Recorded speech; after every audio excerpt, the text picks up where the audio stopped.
If you want to make your Word document look more polished and professional, drop caps are a simple design trick that can make a big difference. In this tutorial, I'll show you how to create drop caps in Microsoft Word quickly and easily, so you can give your paragraphs a clean, magazine-style look. If this video helps you, please hit like and subscribe for more simple Microsoft Word tutorials. Let's jump in. First, open your document in Microsoft Word. You can use an existing document or start a new one, but either way, make sure you're working in the paragraph where you want the drop cap to appear.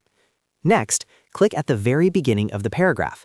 This is important because Word applies the drop cap to the first letter of the paragraph, so your cursor needs to be placed right before that first character. Once your cursor is in position, go to the Insert tab at the top of Word. The Insert tab is where you'll find tools for adding different elements to your document, including shapes, pictures, text boxes, and more advanced formatting options like drop caps. After that, click Drop Cap. You may see a small menu appear with a few formatting choices.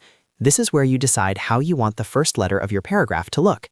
Now choose either Dropped or In Margin. If you select Dropped, the first letter will expand downward into the paragraph, which creates that classic bold opening style.